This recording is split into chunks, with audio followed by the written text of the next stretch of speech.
Welcome, everybody, and welcome to the first lesson of U.S. History 12. That is the class in U.S. History for our seniors here at the school. Today, we're going to be talking about American mobilization and the Eastern Front of World War II, which is absolutely one of my favorite topics in world history. So I'm very excited to teach this today.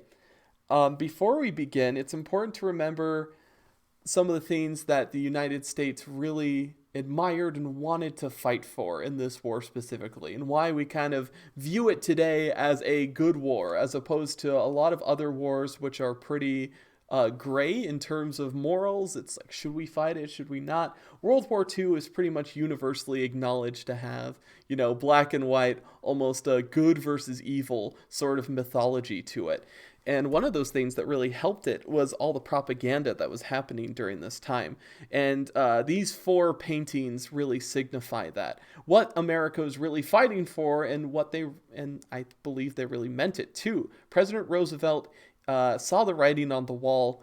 This is back in 1941, the State of the Union address, which happens at the beginning of the year. So remember, by December of this year, 1941, the United States will be in the war. But it isn't when he gives this speech. When he gives this speech, he talks about the four freedoms that the United States must defend at all costs. He said it was the freedom of speech, freedom of religion, freedom from want, and the freedom from fear. So you can see a lot of these posters are actually around me in the room even today, painted by the famous artist Norman Rockwell. So this was one of those things where you can kind of see a classic American idea of why we fight and why we believe the things we do. And we're going to be even watching some more videos and the Disney cartoons that came out during this time to really get a focus in on what America was really fighting for.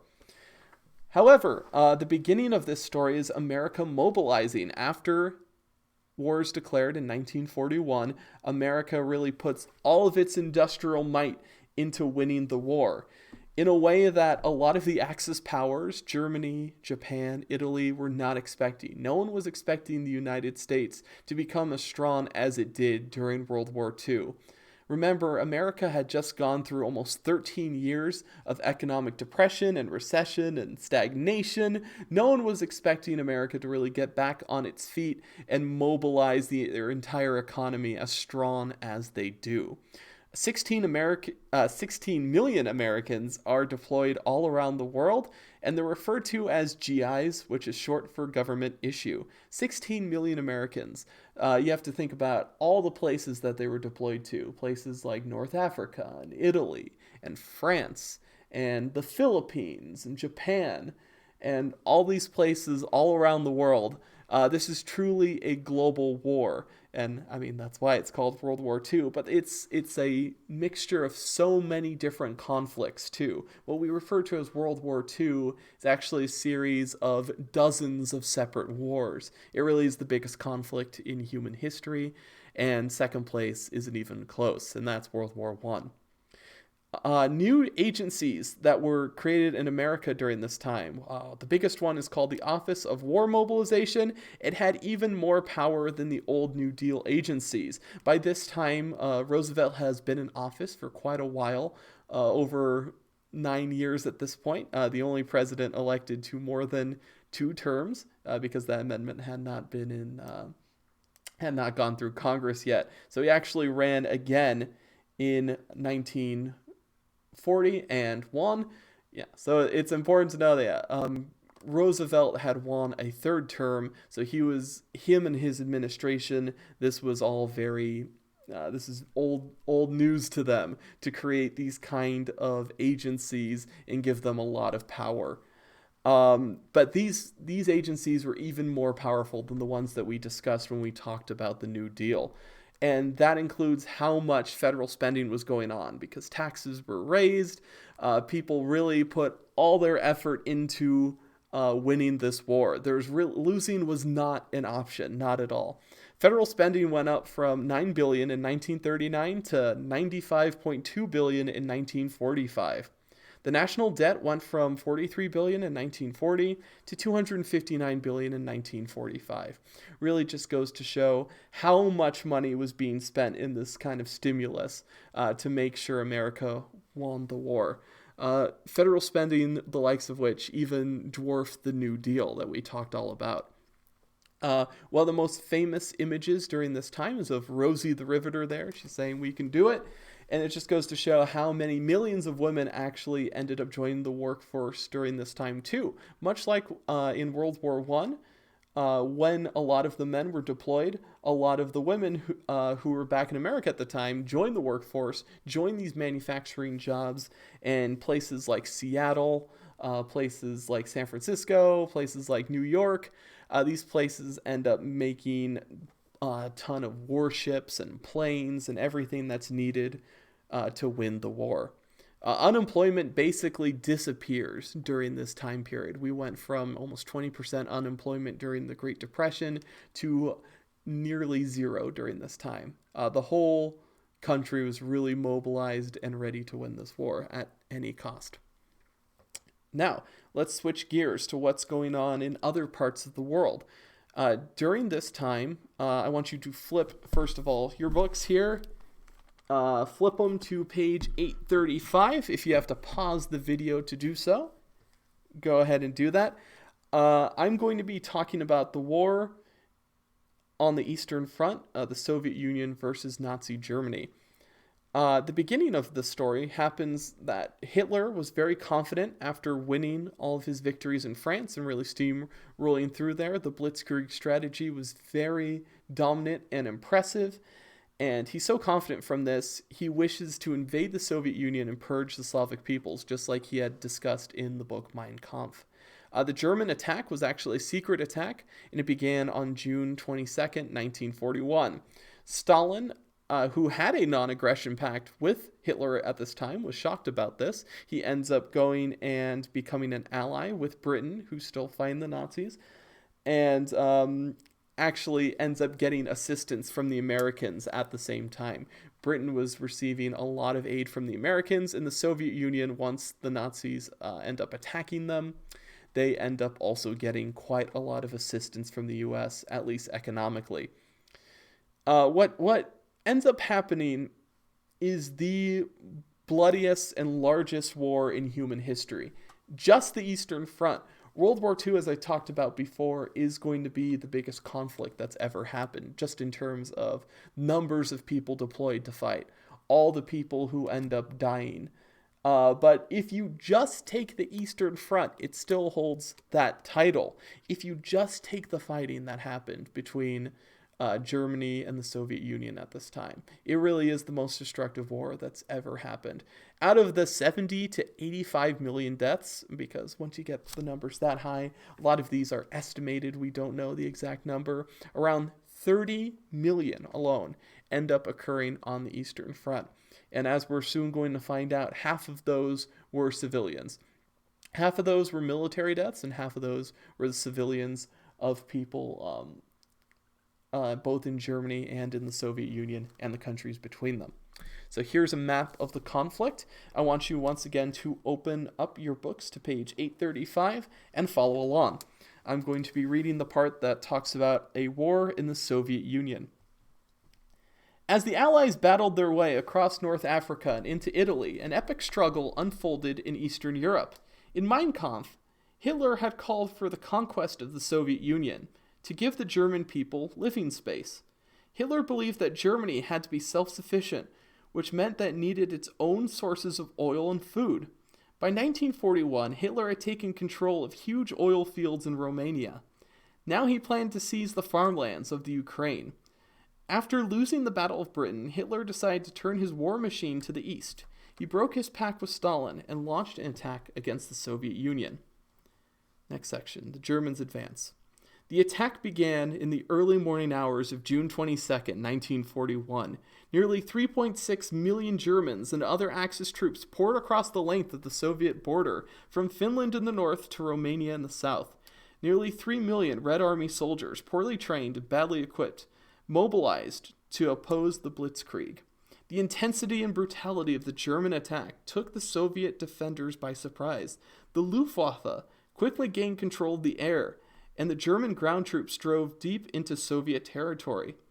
The Germans captured hundreds of thousands of Soviet soldiers who were trapped by the German army's quick advances. Soviet citizens who suffered badly under Stalin, including Ukrainians and Lithuanians, welcomed the Germans as liberators. Their enthusiasm ended quickly as German troops introduced forced labor and began executing civilians. Next page. 10 days after the invasion began, Stalin broadcast a message to his people. Quote, "In case of a forced retreat of the Red Army, all trains must be evacuated. The enemy must not be left a single engine, a single railway car, not a single pound of grain or gallon of fuel." End quote. Now, as the army began to retreat, it carried out this policy, destroying everything that might be useful to the enemy. In the meantime, Stalin asked Roosevelt for help through the Lend-Lease program. American aid began to flow and lasted until the end of the war. By that autumn, German armies had advanced several hundred miles into the Soviet Union. German troops threatened the capital, Moscow, and nearly surrounded the historic city of Leningrad, now known as St. Petersburg. Stalin desperately urged his allies to launch an attack on Western Europe. This action would take pressure off of the Soviet Union's Red Army by forcing Hitler to fight on two fronts at once. Churchill did not feel ready to commit to a risky invasion. Later, at Casablanca, he would persuade Roosevelt instead to invade Italy, which he called the soft underbelly of Europe. The Soviet people would have to confront the bulk of the German army on their own. This would cause quite a bit of conflicts after the war is over. Stalin believes that the United States and Britain could have done more to help him out when his people were really struggling to fight off the Blitzkrieg in these early stages of the war. The Battle of Stalingrad, this is really the turning point. The cold Russian winter stopped Germany's advance in October, and the Soviets regained some of their lost territory. The next summer brought a new German offensive aimed at oil fields to the southeast. The Red Army decided to make its stand at Stalingrad, a major rail and industrial center on the Volga River. In mid-September 1942, the Germans began a campaign of firebombing and shelling that lasted more than 2 months. Soviet fighters took up positions in the charred rubble that remained of Stalingrad. There, they engaged the advancing German troops in bitter house-to-house combat, but lost most of the city. In mid-November, taking advantage of harsh winter weather, Soviet forces launched a fierce counterattack. As Hitler had ruled out a retreat, the German army was soon surrounded in the ruined city with few supplies and no hope of escape. In late January, the Red Army launched a final assault on the freezing enemy. A German soldier later described the experience. This is in December of 1942. This is a quote. "Completely cut off, the men in the field gray just slouched on, invariably filthy and invariably louse-ridden, their weary shoulders sagging from one defensive position to the other. The icy winds of those great white wastes which stretched forever beyond us to the land east, lashed a million crystals of razor-like snow into their unshaven faces, skin now loose stretched over bone. So utter was the exhaustion, so utter the starvation." End quote. The German 6th Army is completely surrounded at Stalingrad. And eventually, on January 31st, 1943, more than 90,000 surviving Germans surrendered. In all, Germany lost some 330,000 troops at Stalingrad. Soviet losses are unknown, but estimates range as high as 1.1 million. The Battle of Stalingrad proved to be the turning point of the war in the East. Germany's seemingly unstoppable offensive was over. After their victory, Soviet forces began a long struggle to regain the territory lost to the Germans. As the Red Army slowly forced the German invaders back, Stalin continued to push for the long-promised Soviet invasion of Western Europe. And this is the last slide that we're going to look at today. I want you to look at all the military deaths that were suffered in Europe during this time. On the right side of this image is the Eastern Front. And you can see the Allies there. It's red because it was completely the Soviet Union who suffered those losses. And you can see, starting in 1941, over 3 million losses every single year. That eventually gets up to 11.28 million. On the Axis side too, the Germans lost 5.48 million soldiers just on the Eastern Front. Now compare that to the Western Front, where the United States is going to end up fighting later. You can see the Allies, the total, this is all the UK, France, USA. Those are the major nations that end up fighting. There's Canada, Greece, Belgium, Netherlands, even Italy there once they go over back to our side. Not even a million, 0.93. The total deaths of all Americans in World War II is going to be 400,000. Now that's no low number by any case, but it's important to also look at the losses suffered by the Soviet Union and the Germans during the same time, where you're looking at over 1 million a year for years. Total number of Germans who died is somewhere 6 million range for just the soldiers, and that's not even counting all the civilians that ended up dying as well. And yeah, you see here all the 15 million people who die on the Eastern Front who are soldiers, and add 14 million civilians to that as well. So one of the most brutal fights in history, in fact, probably the most, in terms of just the numbers that we're talking about here. And this is going to have a profound impact, especially after the war, when it comes to Stalin's, rivalry with the United States. The fact he believes that they did not do enough to help when he really needed them.